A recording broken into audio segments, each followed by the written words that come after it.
بسم اللہ الرحمن الرحیم۔ کر غور تو ہاتھ دیاں انگلیاں تے،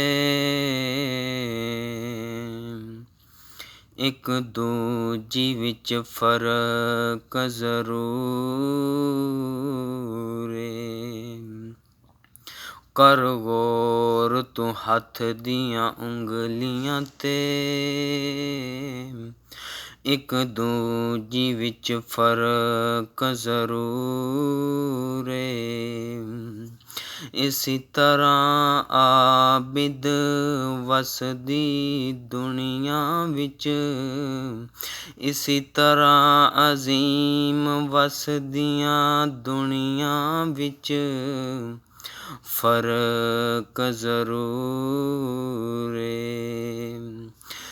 اس دنیا تے کوئی جابر تے کوئی مجبور ہے، پر ایک بات نو عبدالعظیم تو یاد رکھیں، ایک دن مرنا ضرور ہے۔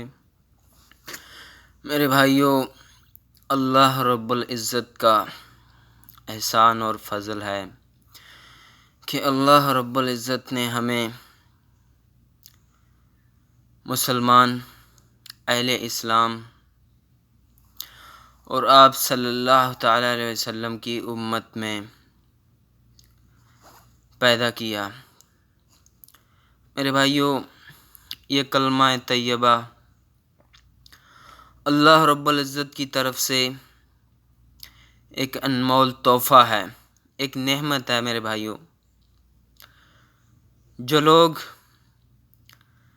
اس مذہب اسلام سے دور ہیں، کافر لوگ، میرے بھائیوں، آپ صلی اللہ تعالی وسلم کی حدیث مبارکہ 30 سپاروں والا قرآن مجید،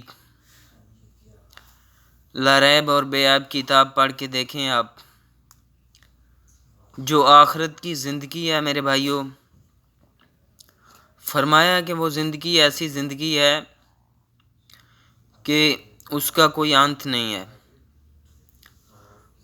قیامت کے وقت موت کو لے کر مینڈے کی شکل میں اسے ذبح کر دیا جائے گا۔ آپ جانتے ہیں کہ جب کوئی شخص وفات پا جاتا ہے، مر جاتا ہے، تو اس کے لیے قیامت برپا ہو گئی ہے میرے بھائیوں، کیونکہ آپ صلی اللہ تعالی علیہ وسلم نے فرمایا کہ قبر کو عام چیز نہ سمجھو، مٹی کا ایک ڈھیر نہ سمجھو، یہاں تو یہ جنت کے باغیچوں میں سے ایک باغ ہے یا دوزخ کے گھروں میں سے ایک گھڑا ہے۔ تو میرے بھائیوں، اللہ کا فضل ہے کہ اللہ رب العزت نے ہمیں یہ نعمت سے نوازا، ہمیں یہ کلمہ طیبہ ماں کی گود میں عطا فرما دیا۔ تو آج ہم اس کلمے کی کیا قدر پا رہے ہیں جو نبی پاک صلی اللہ تعالی وسلم ہمیں اللہ رب العزت نے سراج منیر کی شکل میں عطا فرمائے ہیں۔ آپ صلی اللہ تعالی وسلم کی ہم کیا قدر کر رہے ہیں؟ دیکھیں، کوئی بھی شخص ہے نا اس دنیا میں، کوئی جو شخص کسی سے محبت کرتا ہے، مودت کرتا ہے، تو اس میں 3 چیزیں دیکھتا ہے۔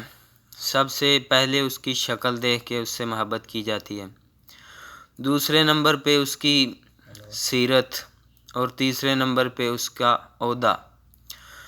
تو میرے بھائیوں، آج کے وقت میں یہ تینوں چیزیں کسی شخص میں بیک وقت نہیں پائی جائیں گی۔ تو ایک ہمارے نبی ہیں جن کی طرح کا نہ کوئی آیا ہے، نہ کوئی آئے گا، اور نہ اللہ رب العزت نے بنانا ہے۔ یہ ہمارا ایمان ہے۔ آپ دیکھیں، سیرت کی کتابوں لکھنے والوں نے غیر مسلمانوں میں بھی کافی کتابیں لکھی ہیں کہ دنیا میں جو سب سے بہترین انسان ہے اس کا نام ہے محمد الرسول اللہ صلی اللہ تعالی علیہ وسلم۔ تو میرے بھائیوں، آج ہم اپنے نبی کی کیا قدر کر رہے ہیں؟ آج ہمیں شیطان نے بہت بہکا دیا ہے۔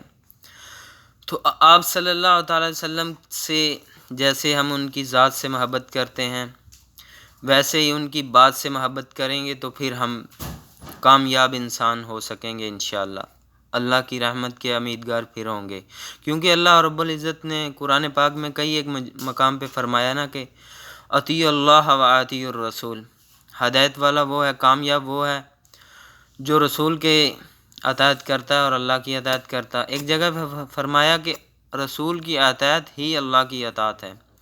تو میرے بھائیوں، آج رسول اللہ صلی اللہ علیہ وسلم سے ہم محبت کا دعویٰ تو کرتے ہیں، لیکن خدا را آج صرف آج یہ دو باتیں تقریباً ہم ڈیلی ایک دو بات آپ صلی اللہ تعالی وسلم کا یہ ذہن بنا لیں، اپنے دل میں یہ پکا عہد کر لیں کہ ہم نے دو باتیں، دو حدیثیں، دو فرمان آپ صلی اللہ تعالی وسلم کے سن کے ان پہ عمل کرنے کی کوشش کرنی ہے۔ تو میرے بھائیوں، سال میں کتنے دن بنتے ہیں؟ تو ہم کتنا دین سیکھ سکتے ہیں؟ آج صرف دو باتیں آپ سونے سے پہلے فکر کریں کہ کیا ہم صرف زبان سے دعویٰ کریں تو ہم مسلمان ہو سکتے ہیں؟ ہم اپنے رسول کی محبت کا جو ہے نا یہ ثبوت دے سکتے ہیں کہ ہم آپ صلی اللہ تعالی وسلم سے محبت کرتے ہیں؟ تو میرے بھائیوں، ان دو باتوں کو آج آپ سوچیں۔ سب سے پہلے آپ صلی اللہ تعالی علیہ وسلم نے فرمایا کہ مونچھوں کو کٹا دو اور داڑھی کو معاف کر دو۔ تو میرے بھائیوں، آج کتنے مسلمان ہیں جو اپنے آپ کو ہم مسلمان کہتے ہیں؟ اس سنت کا قتل آپ صلی اللہ علیہ وسلم کی بات، یہ تو نہیں کہ آپ کی ذات سے پیار ہے لیکن آپ کی بات سے نہیں۔ وہ کہتے ہیں نا کہ زبان سے کہتے ہیں کہ ہم آپ پہ جان بھی فدا کریں گے، یہ کریں گے، وہ کریں گے، لیکن جب بات ماننے کی باری آئے گی کہتے ہیں کہ ہم آپ پہ جان فدا کریں، جب بات ماننے کی باری آئے تو ہم ملتان جائیں۔ تو میرے بھائیوں، یہ نہیں کہ جب آپ کی بات کی باری آئی تو آپ دور جائیں، بہانے ڈھونڈیں، یہ بات غلط ہے۔ تو آج دو کاموں کی نیت کر لیں۔ ایک، انشاءاللہ آپ صلی اللہ علیہ وسلم کی حدیث سن کے اس سنت کو معاف کر دیں، داڑھی کو معاف کر دیں۔ اور دوسرے نمبر پہ میرے بھائیوں، آپ صلی اللہ تعالی علیہ وسلم کی حدیث ہے کہ جھوٹ نہیں بول سکتا میرا امتی۔ خدا را میرا امتی ہر کام کر سکتا ہے، میں اس سے توقع رکھتا ہوں، پھسل سکتا ہے، شیطان کے بہکاووں میں آ سکتا ہے، ہو سکتا ہے کہ کر لے، یہ نہیں کہ آپ کریں، آپ نے یہ نہیں توقع رکھی کہ کرے گا، آپ نے فرمایا کہ ہو سکتا ہے ہو جائے، لیکن کوشش کرے نہ ہوئے، ہو سکتا ہے ہو جائیں، لیکن جو ہے نا جھوٹ نہیں بول سکتا میرا امتی۔ تو میرے بھائیوں، ان دو حدیثوں پہ، آپ صلی اللہ تعالی وسلم کی حدیثوں پہ غور کریں، آپ کی محبت کا ہم جو ہے نا دعویٰ کریں کہ سچ میں ہم آپ سے محبت کرتے ہیں۔